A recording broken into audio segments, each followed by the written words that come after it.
அறிவியல் அறிஞர்கள் பட்டியலில் இவரோட பெயர் இல்லாமல் இந்த பட்டியலே முழுமையடையாது. அவர் தான் ஆல்பர்ட் ஐன்ஸ்டைன். இவரோட பள்ளி காலங்களில் இவர் நல்லா படித்தாருன்னு சொல்ல முடியாது. He is a slow learner. அப்படி இருந்தும் ஐன்ஸ்டைன் எப்படி சயின்டிஸ்ட் ஆகுறாரு? சில ஆட்களை நம்ம பார்த்து பேசும்போது என்னெல்லாம் தெரிஞ்சு வச்சிருக்கான், நல்ல அறிவாளியா இருப்பான் போல, அந்த ஸ்கூல்ல படிச்சிருப்பாரு, இந்த யூனிவர்சிட்டியில படிச்சிருப்பாரு அப்படின்னு சொல்லி நீங்க நினைச்சீங்கன்னா அது ரொம்ப தப்பு. புத்திசாலித்தனம் அப்படின்னா என்னன்னா, அறிவை அடைகிறது, பிரச்சனைகளை தீர்க்கிறது, புது ஐடியாஸை உருவாக்குறது, மற்றவங்க எல்லாரையும் விட வித்தியாசமாக யோசிக்கிறது. நம்ம புத்திசாலின்னு சொல்லி வரலாறுல பார்க்குற எல்லா ஜாம்பவான்களும் 100க்கு 100 எடுக்கக்கூடிய ஆட்களான்னு கேட்டால் இல்லைன்னு தான் சொல்லணும். அதுக்காக அவங்க படிக்கவே இல்லைன்னு சொல்ல முடியாது. படித்தாங்க, அதை கற்றுக்கிட்டாங்க, அதில் ஆராய்ச்சியும் பண்ணாங்க. சில மக்களுக்கு மட்டும்தான் ஆண்டவன் நிறைய அறிவை கொடுத்துருக்கான். ஆனால் மீதி இருக்கிற 90% மக்கள் ஆவரேஜ் திங்கர்ஸாக தான் இருக்காங்க. அந்த 90% மக்களில் முக்காவாசி பேர் அந்த நபர்களை புத்திசாலியாக ஏற்றுக்கவே மாட்டாங்க. இல்லைனா அவங்க புத்திசாலியாக மாற பல காரணங்கள் இருக்குது, எனக்கும் அது இருந்துச்சுன்னா நானும் புத்திசாலியாக ஆயிருப்பேன் அப்படின்னு சொல்லி அதை கடந்து போயிருப்பாங்க. புத்திசாலியான மக்கள்னு சொல்லும்போது நீங்கள் ஐன்ஸ்டைனையோ அல்லது வேறு சயின்டிஸ்டையோ நினைக்கணும்னு அவசியம் இல்லை. நம்மளை சுற்றி நிறைய புத்திசாலியான மக்கள் இருக்காங்க. அந்த மக்கள் தன்னுடைய துறையில் வெற்றியாளர்களாக மட்டும் இருக்கிறது இல்லாமல் எல்லோரும் மதிக்கக்கூடிய இடத்துல இருக்காங்க. அண்ட் ரிலேஷன்ஷிப்பில் கூட ரொம்ப சக்ஸஸ்ஃபுல்லான ஆளாக இருக்காங்க. எப்படி? Stimulating their minds by pushing the limits. தெளிவாக சொல்லணும்னா, சரியான பழக்க வழக்கங்கள் தான் ஒரு மனுஷனை புத்திசாலியாக மாற்றுது. அப்படி புத்திசாலியான மக்கள் பின்பற்றக்கூடிய 12 ஹேபிட்ஸை பற்றி தான் இந்த வீடியோவில் நம்ம பார்க்க போகிறோம். அந்த 12 ஹேபிட்ஸ் தான் அவங்களோட மூளையை புத்திசாலியாக மாற்ற தூண்டி விடுது. Number 1, meditation increases IQ. மூளையோட திறனை அதிகரிக்க அந்த காலத்து மக்கள் பின்பற்ற ரொம்ப எளிமையான எக்ஸசைஸ் என்னன்னா மெடிடேஷன். மெடிடேஷனா அப்படின்னு சாதாரணமாக யோசிக்காதீங்க. மெடிடேஷன் உங்கள் ஞாபக சக்தியை அதிகரிக்கும், கவனச்சிதறல் இல்லாமல் உங்கள் மூளையை செயல்படுத்தும், சிந்திக்கிற திறனை அதிகமாக்குறது மட்டும் இல்லாமல் ஐக்யூவையும் அதிகரிக்கிறதா அறிவியல் சொல்லுது. இது சயின்டிஃபிக்கலி ப்ரூவ் பண்ணப்பட்டிருக்கு. மெடிடேஷன் உண்மையிலேயே நம்ம மூளையோட திறனை அதிகரிக்குதா, அது உண்மையா அப்படின்னு யோசிச்ச ஆராய்ச்சியாளர்கள் ஒரு ஆய்வை மேற்கொள்கிறாங்க. மெடிடேஷன் பண்ணுறவங்கள ஒரு குரூப்பாகவும் மெடிடேஷன் பண்ணாதவங்கள ஒரு குரூப்பாகவும் வச்சு ஒரு டாஸ்க் வைக்கிறாங்க. அந்த ஆய்வோட முடிவில் மெடிடேஷன் பண்ணாதவங்களை விட மெடிடேஷன் பண்ணுறவங்க 20% அதிக மதிப்பெண்கள் எடுத்ததா ரிசல்ட் வருது. அவங்க நல்ல மதிப்பெண் எடுத்தது மட்டும் இல்லாமல் கிரியேட்டிவ் மைண்ட் செட்டில் இருந்திருக்காங்க. மோசமான சூழ்நிலையில் கூட அமைதியாக கான்ஃபிடென்ட்டாக அந்த வேலையை முடிச்சிருக்காங்க. அதனால் இன்னையிலிருந்து ஆரம்பிங்க உங்கள் மெடிடேஷனை. மணிக்கணக்காக பண்ணணும் அப்படின்னு சொல்லிட்டு அவசியம் கிடையாது. ஜஸ்ட் ஒரு 10 to 15 minutes பண்ணுங்கள். மூளையோட திறனை அதிகமாக்குங்க, புத்திசாலியா மாறுங்க. Number 2, the high exposure method. பங்குச்சந்தையின் நாயகன் வாரன் பஃபட் அப்படின்றவர் அவரோட துறையில எவ்வளவு சக்சஸ்ஃபுல்லா இருக்காரு. He is following the high exposure method. இது ரொம்ப எளிமையான ஹேபிட். தினமும் ஒரு ஆக்கமுள்ள செய்திகளை நம்ம தெரிஞ்சுக்கணும். அந்த செய்தி உங்கள் நேரத்தை வீணடிக்கிற செய்தியாக இருக்கக்கூடாது. அந்த செய்தி உங்கள் அறிவை பெருக்கக்கூடியதாக இருக்கணும். நம்ம வாழ்க்கையில் காசு இருக்குதோ இல்லையோ, நேரம் மட்டும் நமக்கு இருக்கிறதே இல்லை. அப்படி கஷ்டப்பட்டு ஒதுக்குற நேரத்தை முடிஞ்ச அளவுக்கு உங்கள் அறிவை பெருக்கிறதுக்கு செலவு பண்ணுங்கள். இது தொடர்ந்து செய்யும்போது உங்களுக்குள்ள பெரிய மாற்றத்தை ஏற்படுத்தும். Number 3, make your neurons powerful. புத்தகங்களை வாசிக்கிறதுனாலயே, தகவல்களை தெரிஞ்சுக்கிறதுனாலயோ மட்டும் நீங்கள் புத்திசாலியாக மாற முடியாது. உடற்பயிற்சியும் இதில் முக்கிய பங்கு வகிக்குது. நீங்கள் எந்த விதமான உடற்பயிற்சிகளை பண்ணாலும் உங்கள் மூளைகளில் உள்ள நியூரான்ஸ் வளர்ச்சி அடைகிறதா அறிவியல் சொல்லுது. சரி, இந்த நியூரான்ஸ் வர்றதுனால மட்டும் நமக்கு என்ன நடக்க போகுது அப்படின்னு நீங்கள் கேட்டிங்கன்னா அதுக்கு ஒரு உதாரணம் சொல்கிறேன். உங்ககிட்ட ஒரு பெரிய பக்கெட் இருக்குது. அது ஒரு காலியான எம்டி பக்கெட். அந்த பக்கெட்டில் தண்ணியை நீங்கள் ஃபில் பண்ணுறதுக்கு உங்ககிட்ட ஒரு 1 லிட்டர் வாட்டர் பாட்டிலை கொடுக்குறாங்க. அந்த 1 லிட்டர் வாட்டர் பாட்டிலை வச்சு நீங்கள் தண்ணி பிடிச்சு நிரப்புறதுக்கு ரொம்ப நேரம் ஆகும். அதுவே உங்ககிட்ட நிறைய வாட்டர் பாட்டில்ஸ் இருந்துச்சுன்னா அந்த பக்கெட்டை நீங்கள் சீக்கிரமாகவே நிரப்ப முடியும். அப்படிதான் நியூரான்ஸும் நம்ம மூளையில செயல்படுது. உடற்பயிற்சி மேற்கொள்ளும் போது உங்க மூளையில உள்ள நியூரான்ஸ் வளர்ச்சி அடைஞ்சு உங்க மூளையோட திறனை அதிகமாக்குது. புத்திசாலியா மாத்துறது மட்டும் இல்லாம உடற்பயிற்சி பண்றதுனால உங்க உடலும் ஆரோக்கியமா இருக்கு. Number 4, the illusion of knowledge. நம்மள பாதி பேர் கேள்விகளை கேட்கறதே இல்லை. அதை பத்தி நான் ஏன் யோசிக்கணும், நாடு எப்படி போனா எனக்கு என்ன, உலகம் எப்படி உருவானா எனக்கு என்ன அப்படின்னு சொல்லி எழும்புற கேள்விகளை நாமே நிறைய நேரத்துல கடந்து போயிட்டே இருக்கோம். எல்லாரையும் சொல்லல, நம்மள பாதி பேர் அப்படிதான் இருக்காங்க. எல்லா நேரத்திலையும் கேள்விகள் கேட்கறது முட்டாள்தனமா தான் இருக்கும். ஆனா அர்த்தமுள்ள கேள்விகள் புத்திசாலித்தனத்தை அதிகரிக்கும். கேள்விகள் கேட்கறது மட்டும் இல்லாம அந்த கேள்விக்கு பதிலையும் தேடுங்க, புத்திசாலியா மாறுங்க. Number 5, Einstein's principle of learning.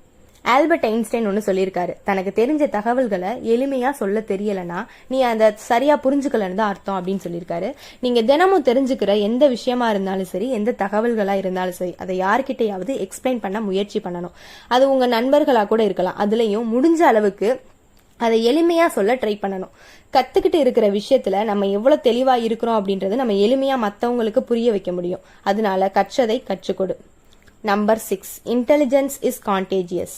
பூவோடு சேர்ந்த நாரும் மணக்கும் அப்படின்னு சொல்லுவாங்க. அந்த மாதிரி புத்திசாலியான மக்களோடு பழக்கத்தை ஏற்படுத்திக்கணும். ஆனா புத்திசாலியான மக்களோடு பழகுறது அவ்வளவு எளிமையான விஷயம் கிடையாது.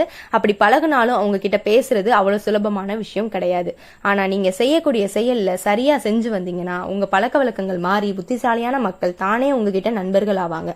புத்திசாலித்தனம் ஒரு தொற்று நோய். கண்டிப்பா அது உங்களுக்கு சிந்திக்கிற திறனை அதிகப்படுத்தும், பாக்குற கண்ணோட்டத்தை மாத்தும். புத்திசாலியா மாறணும்னா புத்திசாலியோடு பழகு. Number 7, the power of reflective writing. Digital உலகத்துல வாழ்ந்துகிட்டு இருக்க நமக்கு டெக்னாலஜியால தகவல்களை ரொம்ப எளிமையா தெரிஞ்சுக்க முடியும். அட்வான்டேஜஸா இருந்தாலும் அதுல ஒரு டிஸ்அட்வான்டேஜஸும் இருக்கு. புத்திசாலியா மாறணும்னு நினைக்கிறவங்களுக்கு இயல்பாகவே கேள்விகள் நிறைய எழும்பும். அந்த கேள்விகளுக்கு பதில்கள் இணையதளத்துல தேடிக்கிட்டே இருப்போம். தேவைக்கு அதிகமா தகவல்களை மூளையில ஏத்தும் போது ஒரு விதமான குழப்பம் வரும். குழப்பம் எதை பத்தினா நமக்கு அது தேவையா தேவை இல்லையான்றத பத்தி தான். நமக்கு நிறைய ஐடியாஸ் தோன்றதுனால எந்த ஐடியாவை பயன்படுத்துறதுன்னு மனசுல பெரிய குழப்பம் ஏற்படும். அந்த குழப்பம் வராம இருக்கணும்னா மனசுல தோன்ற ஐடியாவை பேப்பர்ல எழுதி வைங்க. சின்னதோ பெருசோ எதை பத்தியும் யோசிக்காதீங்க. எழுதும் போது கூட நமக்கு தோணலாம் அது நமக்கு தேவையானு. அதனால ஐடியாவை பேப்பர்ல எழுதி வைங்க. எழுதுனதுக்கு அப்புறம் அந்த ஐடியாவை வாசிச்சு பாருங்க. அப்ப உங்களுக்கே புரியும் எது தேவைன்னு.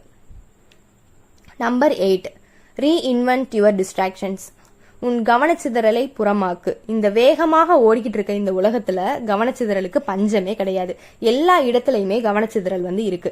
மார்க்கெட்ல கூவி கூவி தன்னோட பொருட்களை வியாபாரம் செய்யற அந்த விற்பனையாளர் கூட சுத்தி உள்ள டிஸ்ட்ராக்ஷன் அப்படின்றது இருந்துகிட்டே இருக்கும். அதே போலதான் டிஸ்ட்ராக்ஷன்ல இருந்து சுத்தமா விலகி ஒரு ஆளால பெர்ஃபெக்டான ஆளா இருக்கவே முடியாது. அதனால அந்த டிஸ்ட்ராக்ஷனை உங்களுக்கு ஏத்த மாதிரி மாத்திக்கோங்க. ஒருவேளை உங்களுக்கு ஷேர் மார்க்கெட்ல ஆர்வம் இருந்துச்சுன்னா ஷேர் மார்க்கெட் ரிலேட்டடா உள்ள வெப்சீரிஸ் பாருங்க, இல்லனா டாக்குமெண்ட்ரி பாருங்க. Number 9, activate your music. சொல்ல போற ஹேபிட் எல்லாராலையுமே ஃபாலோ பண்ண முடியாது. புத்திசாலியா மாறுறதுக்கும் நான் மியூசிக் படிக்கிறதுக்கும் என்ன சம்பந்தம் இருக்குன்னு நினைக்காதீங்க. எந்த விதமான இசைக்கருவிகள் வாசிக்கிறதா இருந்தாலும் குறைந்தது 2 செயலை ஒரே நேரத்துல பண்ண வேண்டியதா இருக்கும். உதாரணத்துக்கு ஒரு கிட்டார் எடுத்து நீங்க பிளே பண்றீங்கன்னா ஒரே கையிலேயே வாசிக்கிறீங்க. 2 கையிலையும் சேர்த்து உபயோகிக்கும் போது மட்டும்தான் சத்தம் வெளியே வரும். இதே மியூசிக் கிளாஸ் போயிருந்தீங்கன்னா அது உங்களுக்கே தெரியும். ஒரு கத்துக்குட்டியா ஒரு இசைக்கருவியை வாசிக்கும் போது ஒரே நேரத்துல நம்ம 2 கையையும் வேறு வேறு செயலை செய்ய வைக்கவே முடியாது. நம்ம மூளை அந்த மாதிரி பழக்கப்பட்டதே கிடையாது. 2 கையுமே வேற வேற வேலையை தான் செய்யும். முதல்ல ஒரு கியர் பைக் நீங்க ஓட்டுனீங்கன்னா அது உங்களுக்கு சிரமமா தான் இருக்கும். ஆனா போக போக ஆட்டோமேட்டிக்கா உங்க கை அதை பண்ணும். அந்த மாதிரிதான் இசைக்கருவியை படிக்கிறது. முதல்ல கஷ்டமா இருந்தாலும் போக போக சுலபமாயிடும். இசைக்கருவிகளை மீட்றது உங்க மூளைக்கு கிட்டத்தட்ட ஃபுல் பாடி ஒர்க் அவுட் கொடுக்கற மாதிரி தான். எனக்கு இசைக்கருவிகள் மேல ஆர்வம்லாம் இல்லைன்னு நினைச்சீங்கன்னா சூப்பர் ஸ்டார் ரஜினிகாந்த் எப்படி ஒரே நேரத்துல 2 பேப்பர்ல கையெழுத்து போடுவாரோ அந்த மாதிரி பண்ணுங்க. அதுக்காண்டி கையெழுத்து தான் போடணும் அப்படின்னு கிடையாது. ABCDல இருந்து கூட நீங்க ஸ்டார்ட் பண்ணலாம். Number 10, bite sized reading. நம்ம பண்ற வேலைக்கு கூட நேரம் இல்லாத காரணத்தினால நம்மளால புத்தகத்தை படிக்க முடியறதே இல்ல. அதனால ஏதாவது ஒரு ஆடியோ புக் கேட்டுட்டு போயிடுறோம். ஒண்ணுமே பண்ணாம இருக்கிறதுக்கு ஆடியோ புக் எவ்வளவோ நல்ல விஷயம் தான். ஆனா அறிவியல் என்ன சொல்லுதுன்னா முழு புத்தகத்தை படிச்சு முடிச்சு நிக்கிற அந்த மூளை வித்தியாசமா செயல்படுறதா ஆய்வுகள் சொல்லுது. நமக்கு இருக்கிற நேரத்துக்கு புக் படிக்கிறதுலாம் கொஞ்சம் கஷ்டம் தான். ஆனா ஒரு நாளைக்கு 2 பக்கத்தையாச்சும் படிச்சு முடிக்க ட்ரை பண்ணுங்க. Number 11, out smart your devices. இந்த உலகத்துல சராசரியான மனுஷன் ஒரு நாளைக்கு 46% மணி நேரத்தை தன்னோட மொபைல் போன்ல செலவிடுறதா ஆய்வுகள் சொல்லுது. இன்ஸ்டாகிராம், ஃபேஸ்புக், நெட்ஃபிளிக்ஸ், அமேசான் நேரத்தை கடத்த தெரிஞ்ச நமக்கு நம்ம மொபைல்ல ஸ்கிரீன் டைமை எப்படி பாக்குறதுன்னு கூட தெரியாது. ஸ்கிரீன் டைமை எதுக்கு பார்க்கணும்னு பல பேர் நினைப்பீங்க. சோசியல் மீடியா ஒரு பயங்கரமான ஆயுதம். இது சரியா பயன்படுத்துறதுன்னா அது நம்மளையே அழிச்சிரும். சமூக வலைத்தளங்கள்ல இருந்து விலகி ஆக்கப்பூர்வமான செயல்கள்ல ஈடுபட ஆரம்பிங்க. Number 12, unlock your imagination. உன் கற்பனையை அவிழ்த்து விடு. சில பேருக்கு கிரியேட்டிவிட்டி இயல்பாவே இருக்கும். பல பேருக்கு கிரியேட்டிவிட்டி தண்ணிப்பட்ட பாடுதான். கலை ரீதியான பழக்க வழக்கங்கள் உங்களுக்கு இருந்துச்சுன்னா வாரத்துக்கு ஒரு தடவையாச்சும் கற்பனை திறனை கிரியேட்டிவிட்டிய உங்க கலையோட சேர்த்து பாருங்க.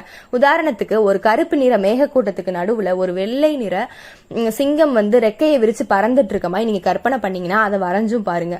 இது எல்லாருக்கும் ஒத்து வருமா அப்படின்னு எனக்கு தெரியல. ஆனா 30% மக்களுக்கு கலையில ஈடுபாடே கிடையாது. கலையில ஈடுபாடு இல்லாதவங்க வாரத்துக்கு ஒரு நாளாச்சும் உங்க கற்பனை திறனை தூண்டி விடுற மாதிரி உங்க ஃபேண்டாசியான படங்களை பாருங்க.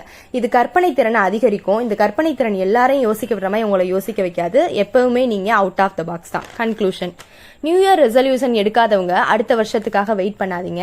நான் வீடியோவில் சொன்ன இந்த 12 ஹேபிட்ஸில் ஏதாவது ஒரு 6 ஹேபிட்ஸையாச்சும் ஃபாலோ பண்ண ட்ரை பண்ணுங்க. நான் சொன்ன எல்லா ஹேபிட்ஸுமே ஈஸியாக எல்லாராலையும் ஃபாலோ பண்ண முடியும். இந்த பழக்க வழக்கத்தை ரொட்டீனாக நீங்கள் கொண்டு வாங்க. தினமும் இந்த பழக்க வழக்கத்தை நீங்கள் செய்யும் போது உங்களுக்குள்ள புத்திசாலித்தனம் உருவாவது மட்டும் இல்லாமல் ஒழுக்கமும் உருவாகும்.